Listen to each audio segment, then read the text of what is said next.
It's only furnace season. It's only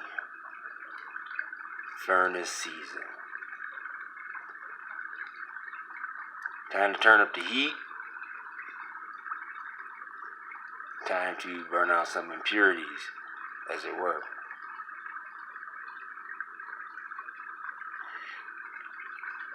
Alehoa, alehoa. Welcome and welcome back to another episode of Templar Up. And I'm your Templar, Irvin Reed, and it's only furnace season. You know, a lot of times, and a lot of people who are into the arts will understand this. Sometimes you have to make it drop. You know what I'm saying? I have to make that. Then you have then there's that frequency or energy of I want to make that drop. I want to do that. I want to do that real quick. But then there's times where I need to make it drop. There's a need. There's no ifs, ands, or buts about it. No avoiding it. Just gotta get it done. And you know, one of the things that we've all been going through is we've been travailing. And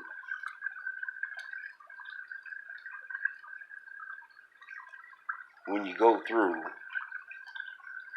you kind of been taught to go down a certain road, down a certain path, and as I was going through in my personal journey, my adventure, you know,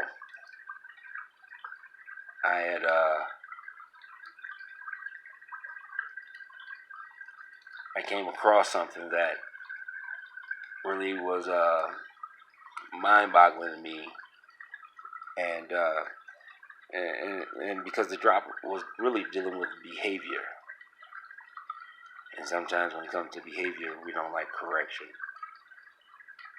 So, as the Templar comes back to the round table and has a seat and presents this drop to the Shabbatah, I understand that I'm also talking to myself, and I'm in the back of the classroom with you. And that said, Drop Nation, what it do? Back in the ether. This is going to be a fun drop. Make sure you guys dig on it. Be a Dragon sponsor on the wall. Check out the Drop Library, the Dragon Library of Alexandria, as it were. You know, come dig on the drop. You know what I'm saying? Go ahead and get live in the ether with the ether squad. Hop into the chat room, the chat room. You know, where we always share the drop. Pretty dope. One stop drop for stop for the drop as always. Dig on the different drops that's coming at you and what have you. You know, battle time always. All right. So what we're gonna do today, we're gonna cover. Hold on. Just want to make sure my tie is good. Sure we alright. Yeah, we good. Tie. Let's bring it back. Yeah, alright, cool. Fire is good because it's furnace season. Alright, we're gonna turn up for this. So as we get started here, this is going to be an interesting drop. So what we're going to do here is we're actually only going to really cover one chapter. But we're going to unpack so much out of this one chapter and really go after it. We're going to really attack the situation, as it were. And believe it or not, when you have a dragonfly perspective, there's a lot to unpack. So I wasn't certain exactly how I should present this and start things off. But I think what I'm going to do here is start off with structure. Now, we're going to start off with Job, chapter 1. And once we go through Job chapter 1, I hope we make it to the end of the chapter. But probably not in this one sitting. So what I want to do here in this drop here is try to be in the image of Hawa, and first frame it, and then we'll shape it. Do our framework, then we'll do our shape work, as it were. And if we get to verse, just the intro, verse 3, I'll be pretty happy. So, in any case, excuse me. So what I'm going to do here is we're going to quickly dig on it, hear the whole chapter, and fall back, It's kind of cool when you dig on it. You're in for a treat. The Book of Job, Chapter 1. There was a man in the land of Uz, whose name was Job. And that man was perfect and upright, and one that feared God, and eschewed evil. And there were born unto him 7 sons and 3 daughters. His substance also was 7,000 sheep, and 3,000 camels, and 500 yoke of oxen, and 500 she-asses, and a very great household, so that this man was the greatest of all the men of the East. And his sons went and feasted in their houses, every one his day, and sent and called for their 3 sisters to eat and to drink with them. And it was so, when the days of their feasting were gone about, that Job sent and sanctified them, and rose up early in the morning, and offered burnt offerings according to the number of them all. And Job said, It may be that my sons have sinned, and cursed God in their hearts. Thus did Job continually. Now there was a day when the sons of God came to present themselves before the Lord, and Satan came also among them. And the Lord said unto Satan, Whence comest thou? Then Satan answered the Lord and said, From going to and fro in the earth, and from walking up and down in it. And the Lord said unto Satan, Hast thou considered my servant Job, that there is none like him in the earth, a perfect and an upright man, one that feareth God, and escheweth evil? Then Satan answered the Lord, and said, Doth Job fear God for naught? Hast not thou made an hedge about him, and about his house, and about all that he hath on every side? Thou hast blessed the work of his hands, and his substance is increased in the land. But put forth thine hand now, and touch all that he hath, and he will curse thee to thy face. And the Lord said unto Satan, Behold, all that he hath is in thy power, only upon himself put not forth thine hand. So Satan went forth from the presence of the Lord. And there was a day when his sons and his daughters were eating and drinking wine in their eldest brother's house. And there came a messenger unto Job, and said, The oxen were plowing, and the asses feeding beside them, and the Sabaeans fell upon them, and took them away. Yea, they have slain the servants with the edge of the sword. And I only am escaped alone to tell thee. While he was yet speaking, there came also another, and said, The fire of God is fallen from heaven, and hath burned up the sheep and the servants, and consumed them. And I only am escaped alone to tell thee. While he was yet speaking, there came also another, and said, The Chaldeans made out 3 bands, and fell upon the camels, and have carried them away, yea, and slain the servants with the edge of the sword. And I only have escaped alone to tell thee. While he was yet speaking, there came also another, and said, Thy sons and thy daughters were eating and drinking wine in their eldest brother's house. And behold, there came a great wind from the wilderness, and smote the 4 corners of the house, and it fell upon the young men, and they are dead. And I only am escaped alone to tell thee. Then Job arose, and rent his mantle, and shaved his head, and fell down upon the ground, and worshipped, and said, Naked came I out of my mother's womb, and naked shall I return thither. The Lord gave, and the Lord hath taken away. Blessed be the name of the Lord. In all this, Job sinned not, nor charged God foolishly. All right. In all this, Job sinned not, nor charged God foolishly. Okay. All right. So again, I said I was going to start this off with framework, and the reason I want to start off with framework is because we're we're all talking about the heart bone, spiral 9, Hawa. We're talking about choosing up. We're going through travailing, just like Job. But the Gordian knot of Job is where our answer lies to our current situation as a tribe. Now, we should have seen the writing on the wall,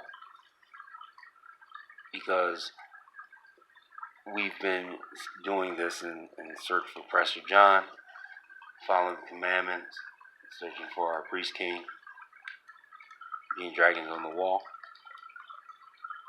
And of course there's going to be challenges, ups and downs, and the like. But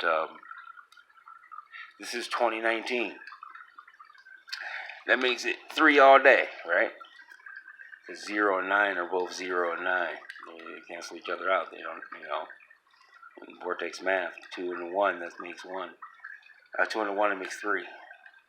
So we're in the year to 3 in Vortex math. Much ado to Nikola Tesla, who told us that it's about the 3s, the 6, and the 9s, right? And right now we're in the 3. That means we're going to face and be dealing with a lot of soft Trismegistus, So I hope you guys really, with the Dragonfly's perspective, understand when I say that these next 20 years is really a gate, and when it comes down to time, and we need to fuse up and figure it out, because at the end of the day, that's what we got to do to keep it moving. All right. So, what do I mean by let's frame it, let's structure it? Okay. Picking up where we pretty much left off. Now, what I'm going to do here is, again, if you are digging this on YouTube, cool beans, I hope you like this, I hope you share it, I hope you expand upon it, I hope it edifies you, I hope you grow. And if you are getting this in the ether at 432thedrop.com, much ado, thank you for joining us in our little alcove. And I hope you join everybody in the drop chat digging on the drop. Alright, so we're talking about framework. So let's frame it. So, thanks to the work of Anatoly Fedorenko, excuse me, we understand that there are parallel timelines in history, shadows and duplicates. And one of the things I had presented to Brother King was that, and I continually, as I have been digging on the drop over the course of these years of searching for Prester John, said that there's a lot of people who are the same person walking around in different formats, different forms, different shapes, because like Brother Hiram, exquisitely showed and expressed and taught, a lot of these names were titles are names, and yada yada yada. And just to make sure that, because I don't want don't want to think that I'm just making stuff up. Let's get it like it's the first time.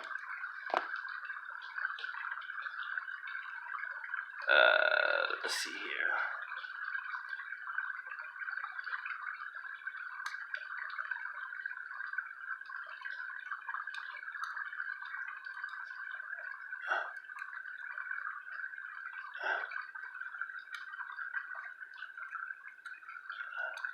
Sorry about that, y'all. Wasn't it?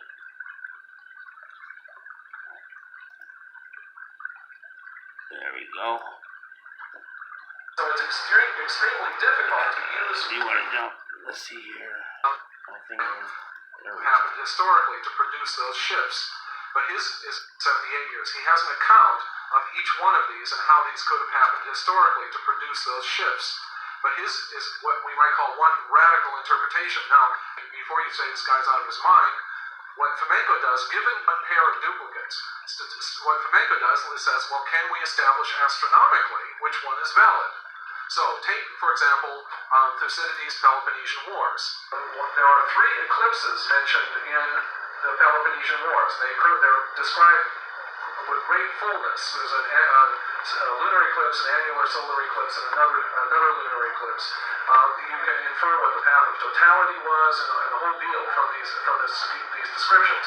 The creators of modern chronology, namely Scaliger and Batavius, tried to astronomically solve the problem of those eclipses. Were not able to do it without leaving out some of the data provided by Thucydides, who, by the way, says he was a witness of this. So what Fomenko did, he said, let's make no presuppositions about this. Where are the exact astronomical solutions for this triad of eclipses? And there turns out to be one in the 11th century AD and one in the 12th century AD, and no others. So what Fomenko does quite regularly is he will appeal to astronomical arguments to try to determine which is the principal one, and his conclusion, and however crazy it may sound, is extraordinarily well argued, is that the only legitimate history is the modern history from about 300 on, and most of that, by the way, is from 900 on. From 300 on, we got like statuary documents and things like that. Now, Irvin, why is this important? Why do you bring this up when we're talking about this right here? Because when you break it all down, what we're finding here is that as we've been taught certain things, historians, the way things have been sequenced in time, things are happening one after another. But in actuality, when you put things back together, that's not the case. So, for example, what do I mean by that? Let's do this here. Alright. You know, I like the notepad. We're going to go a little old school with it. Alright. I'm going to bust out some notes. Alright. Now, we know in this grouping here, right, those books are written by Moses, right? Okay. But then you have the 3 books in the first segment in your structure of canon. You have what they call histories and the judges. This is where you have your Joshua, your Judges, and your Ruth, right? And then you have your synoptic histories, 1st and 2nd Samuel, 1st and 2nd Kings, 1st and 2nd Chronicles. Then you have your history of the exilarchs, and this is where you get your Ezra, Nehemiah, Esther, Maccabees. And then you have things written in what they call the songs, the poems, and the ciphers, or what they also call the writings, right? The writings. And this is where you get your Job, your Psalms, and this is what we're going to focus in on right here. But before we do, what we're going to do here is then you have the major and minor prophets accordingly, right? So, but what we've learned in learning is that what? So, this book here is the same, or is also written with Goliath, or is it?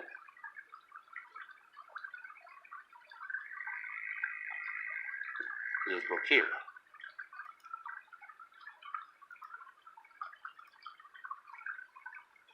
Wow. Oh, wow.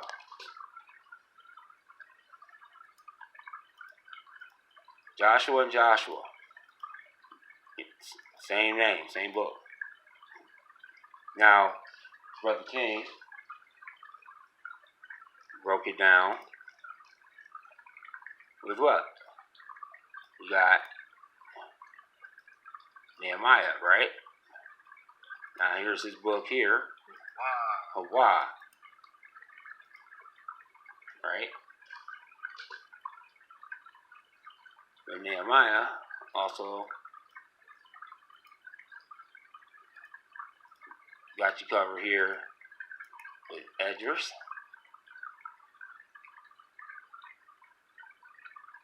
And let's not forget these two.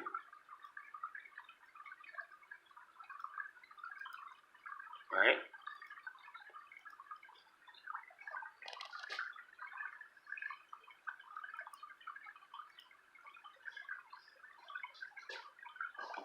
Now, I know it might sound strange, but you know, you don't think of the. We haven't been taught to think this way, and how these are grouped together and who they actually are because of the spells, right? Excuse me. Which was another one that was in here. Now, then you have, and you can really see this here in this book here, in this grouping here of the writings. So, in the book of writings, okay, we have, how can I say, it is the five fingers, the five dragon claws, as it were, the five questions, that makes one distinctively a dragon.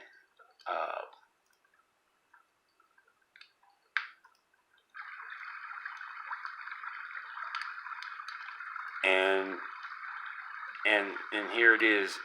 Since we're going through, I think we've all been taught that there are certain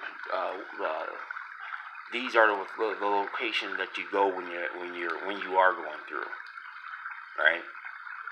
And now, so just to keep it simple, let's cover it. So what's this here,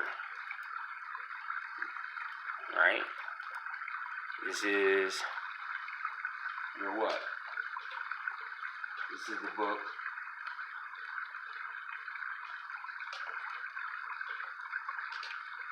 of wisdom.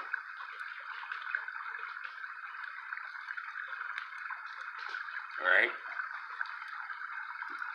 What is Ecclesiastes?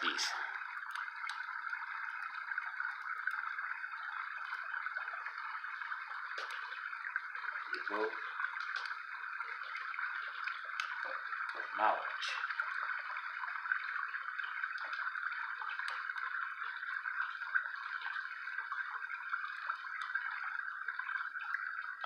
Let me see here. What was the other ones?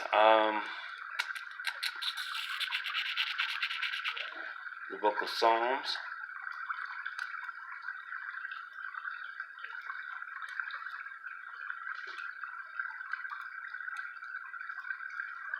What's that?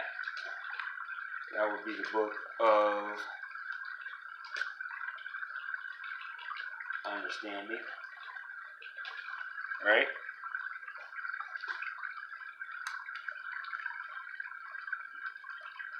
And then you have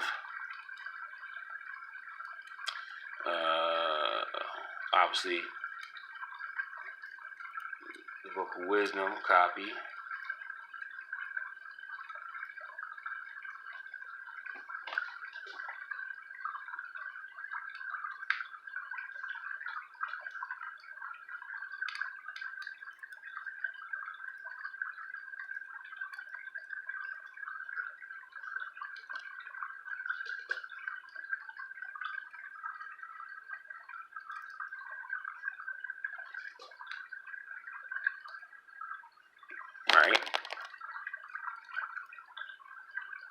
this is how this is breaking down.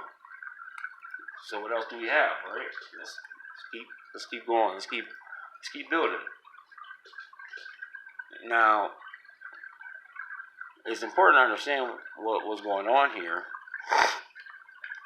because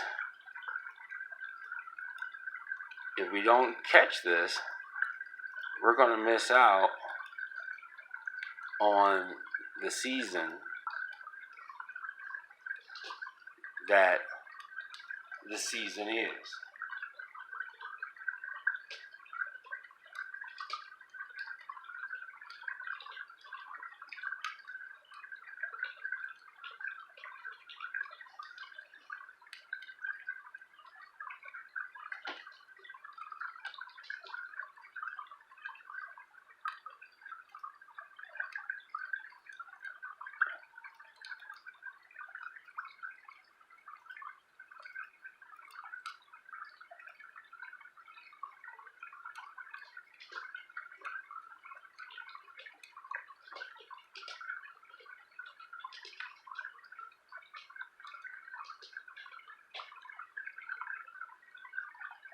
All right. So, real quick. So here's your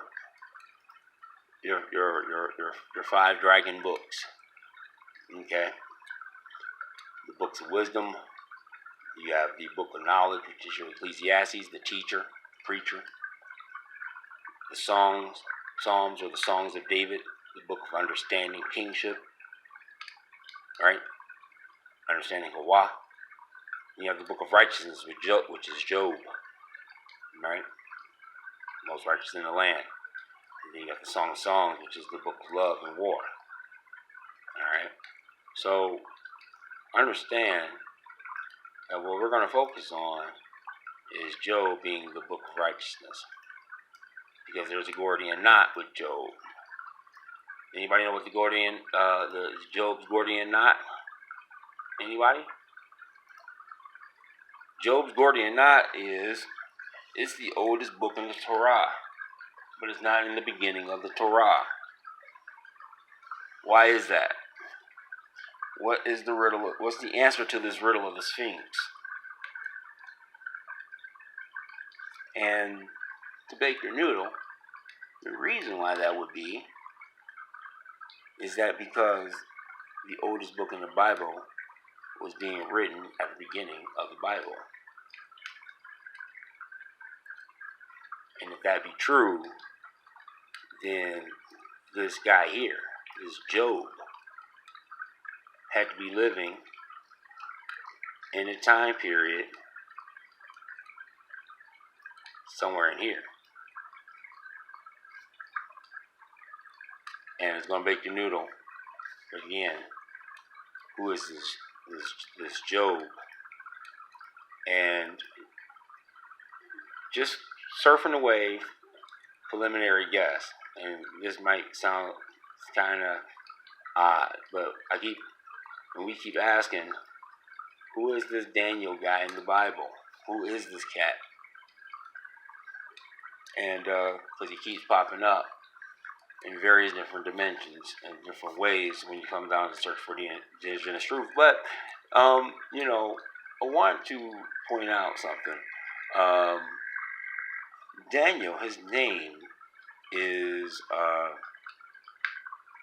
just in sound, Hawa, frequency, energy, and vibration. His name is very angelic, which is odd. Well, not kind of odd, but not so ironic when he's the one that sealed the book, so to speak. And what I mean by that, is Mikael, the L of Micah, Raphael, the L of Rapha, and then you got Daniel, the L of Dani, Hawa, and now that sounds more, Eldad Ha Dani, right? We dug on that, but we notice, and I want you guys to point out to you guys that who we think these people are, and their name changes and where they've been placed is all out of order in a lot of sense. But that's how we've been structured. But we're going to focus on how Job is the book of righteousness. All right. So now that we got a little structure with this, let's take it back. Now, let's start here, just in the name, the frequency, the energy, the vibration, right? You know, is it Job or is it Job? Is it Job or is it Job? And this is where when answers, you know, kind of exposes the question. When the correction, it kind of exposes the cover up. When the data exposes the research, you know, so to speak. You know, these are such as these are the crossroads of truth, witness, and choice, right? Okay, you know these simplicities as quagmires and muddy waters, and the muddy water here is, you know, how is Job the oldest book in the Bible yet not in the beginning of the Bible, of the Torah, and that's something that you should meditate on and think about. Now, take it back. Make sure my fireplace, while I'm taking on my water, fire's still good because we in that season. Okay, cool beans. All right. You know, that's something we should really, you know, focus on and think about. So the question becomes, or at least to me, a natural question becomes, is who, you know, and what is Job that nobody seems to care to want to know more about this dude? You know, we have our story of Job, and everybody seems to be content just with the story. And now, I beg the question, is that due to the lack of information or the lack of connection? You know, because Job may be a case of a lack of discernment, really. And you know, so I really want to begin just with, you know, the name, you know, context versus comprehension. You know, how do you change the Old Testament without changing a dot or a tittle? You know, when stated by, you know, Isus, it is the recognition of a riddle when he makes that statement. You know, it's a riddle of the Sphinx, and it goes into how the context and comprehension of said verses. You see, all right, you follow? This is why, you know, Halicots, Talmud, the Kabbalah, and the New Testament. That's why they're dangerous, because they can put a new spell on your old tune, on your old love song, your ancient love song. You know, and right now we're experiencing, because so we're dealing with Thoth. This is his season where the Thoth spell is going to be at its strongest, but Thoth is going to be at its most vulnerable. And this is why I want you guys to understand the whole group in the context. So, just to kind of start things off, let's just start off with the word, with the name Job, and let's begin here. Because before I get into it, I think we need to understand who and what Job is, and then we'll see the connection as we dig on further into it. Now, on the next drop exclusive of Templar Up, that'll become our next, we'll cover more the wiki and what's going on over there and how it's written according to the wiki, and the basic information there. We'll, you know, dodge the hijack over there as we slowly but surely build the case, and we're going to go through this first chapter. But first and foremost, so when you look up the word Job by the etymology, right, you get the noun, the verb, and then the biblical name, right? Okay, so biblical name, biblical masculine, proper name of an ancient patriarch. The story forms a book of the Old Testament from the Hebrew Job, which, according to some scholars, is literally hated, persecuted, right? From Ayab, he was hostile to, related to Eba, enmity, right? Others say it means the penitent one, figurative of bad news, destitution, right? And patient endurance. Hence, Job's comforter, right? Of one who brings news of additional misfortune, 1736. All right, so in the verb, Job means to what? 1660s, right? So notice we have no date other than 1736, right? All right, that's the only date that they give for you. But in the verb, 1660s, is to what? The job, or the Job, right, is to what? To buy and sell as a broker, right? And transitive from what? Job, the noun, meaning deal in public stocks on one's own account, is from 1721, right? Meaning to cheat, betray, is from 1903, right? Earlier, pervert public service to private advantage, 1732. Now that's what? Just 2 years before what? Hence, Job's comforter of one who brings news of additional misfortune, 1736. Okay? Pervert public service to private advantage, 1732. Got it. So, the Job's comforter, right? One who brings news of additional misfortune, that is pervert public service to private advantage. Okay. Alright. So there's a perversion there in Job's comforter. Okay, got it. Alright. Let's go to the noun.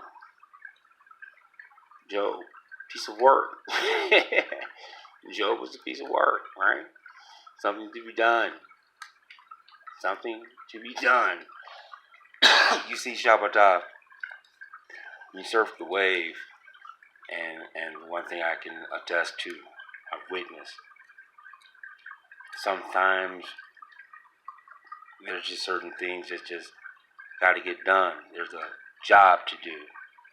Put on your Job, your best Job forward, right? Job up. Job up. Wow. Wow. Alright, 1620s. From phrase Job of work, job of work, 1550s. Task, piece of work. Contrasted, check this out, contrasted with what? Continuous labor. So, the job, or the Job, the piece of work, is contrasted with perpetual servitude. Hawa, with slavery. So you got to put in that work, right? Got it. The word Job itself is a word of what? Uncertain origin. Much a hot brother Nate, because every time they say it's an uncertain origin, that means it's originating from you. Alright? Perhaps of job, mass, lump. Okay? 14th century. Alright? See, job, or gob, right, via the sense of a cartload, specific sense of work done for pay, first recorded in 1650s, right? Right? Okay. Funny, because what did you just say? Just 100 years earlier, it was contrasted with continuous labor. Right. 1550s, right? That's Cortez in them, ain't it? Right? King James in them. White cast, King James. Okay. Just keep with the timelines now. Job. A1. A low meaning lucrative business affair. 2. Petty. Piddling work. A piece of chance work. Johnson's Dictionary. Meaning paid position of employment is from 1858. Okay. 1858.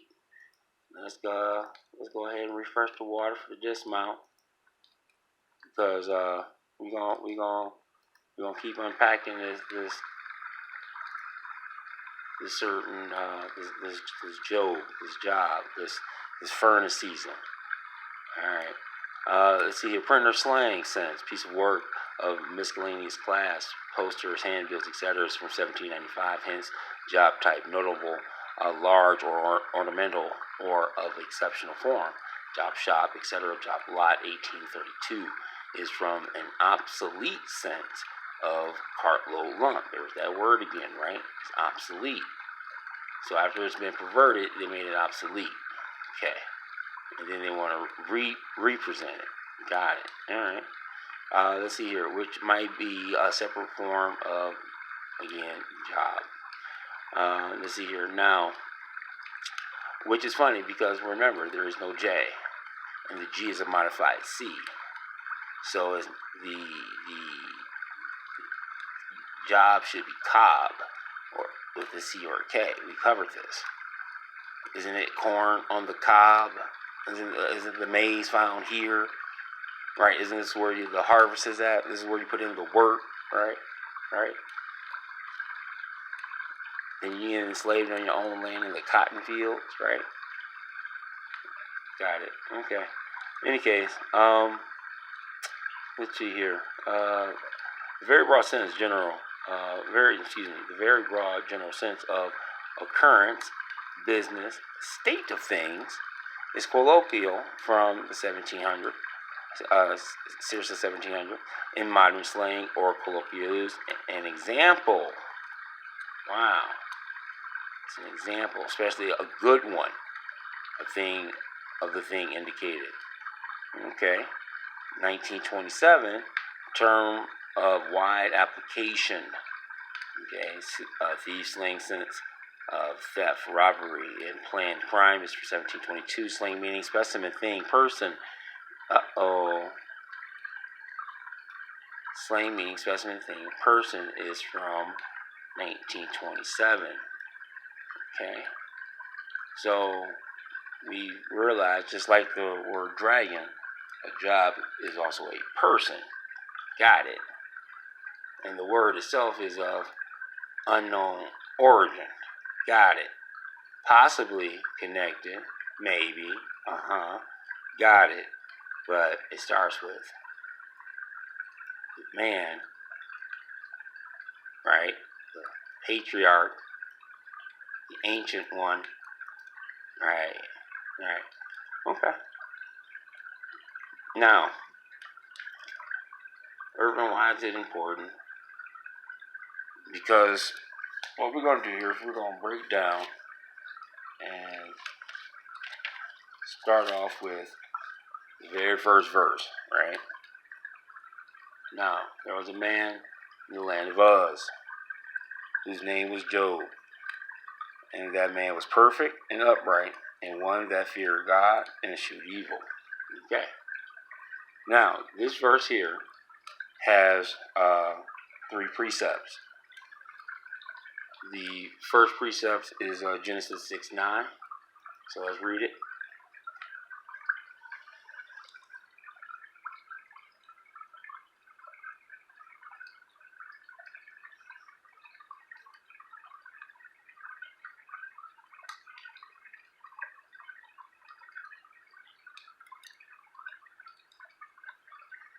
Hope everyone out there is doing well. Hope everyone out there is blessed. Hope everybody out there is enjoying the drop here, man.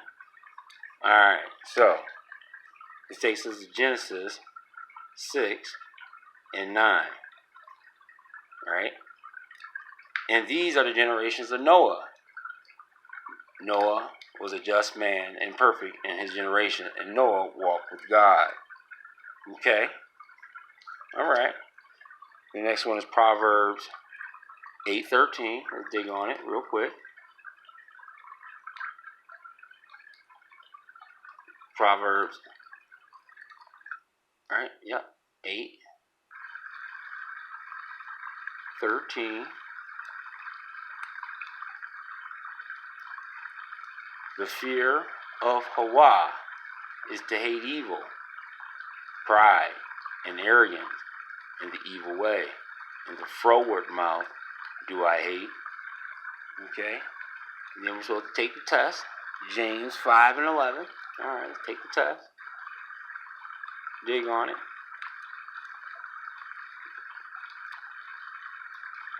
Behold, we count them happy which endure. Ye have heard of the patience of Job, and have seen the end of Hawa. That Hawa is very pitiful and of tender mercy. Okay. Now, talking precepts, right? So, what was the Gordian knot? How is it that Job is the oldest book, and yet not in the beginning? Well, because in the beginning, before the covenant, Job was Noah. These are